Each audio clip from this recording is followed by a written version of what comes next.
surname, wouldn't you? Coulson, C-O-U-L-S-O-N. Eric, you happy to? Yes, I'm happy to say something. Jack's book is called The Gulag of the Family Court, and I think it pays a tribute to the Russian author Alexander Solzhenitsyn.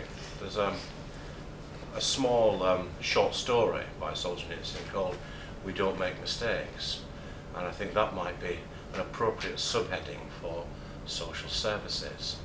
Now, I readily understand that by the nature of the family court, some degree of privacy is required.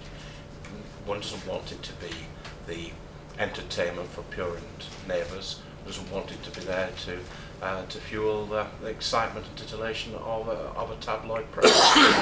But that's being used. Sorry about that's that. a very good intervention. No, but it's being used as a cover for everything. It's been used as a cover for some quite sloppy work. Dealing first of all with professional witnesses, some of which are obviously highly professional and some are good, but some frankly are not. And there's no way in which you can build a case up by looking at where they've been used in individual cases to see which way the evidence goes. There's also no way of being able to differentiate when, say, a judge has specifically said that a witness is unreliable.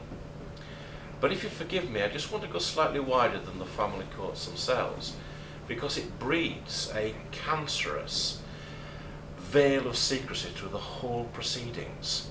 It leads to the kind of thing, Wendy, that you were talking about, which is a negligence with using terms about abusive, emotionally damaging, without any degree of precision. Now, many years ago, I was chairman of the Social Services Committee of a large local authority, so I was actually quite used to the culture. But in one of the cases that I had to deal with, through the change of the law, I was allowed to go through the case files. I have to say, I was really absolutely appalled by what I found there.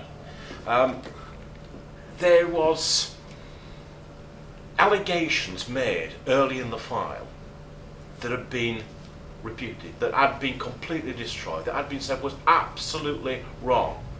And then you went back then you came closer in time and you found those same allegations repeated.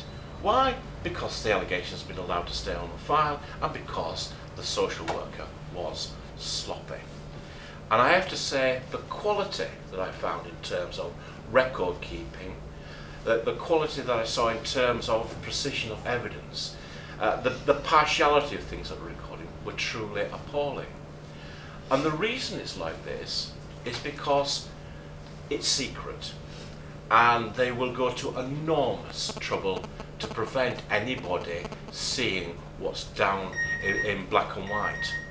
Now, that actually means that more time is spent in trying to prevent people discovering what's in the file than actually ensuring that the files themselves are accurate. And the final thing that I want to say is this. For those who may be reading about this, or maybe watching it on television, who are living in nice, cosy, middle class or quite wealthy homes and think this is just a poor person's problem, they are so utterly wrong. It can happen to anybody. I've had a couple of cases since the very famous one that I had, one of which was a very wealthy family, at which the social services decided to take them, it was appropriate to enter into care proceedings because they were too polite, the children were too polite.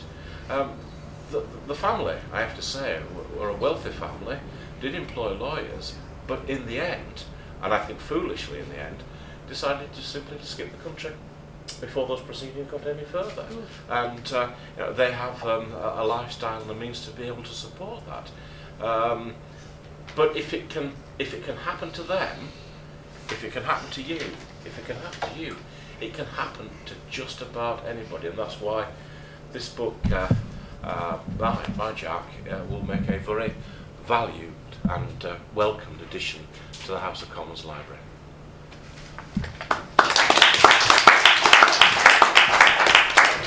Thank you very much, Eric. And as I said, Eric has spearheaded the campaign for openness in the family courts. I could say a lot, but I'm going to concentrate on a few points.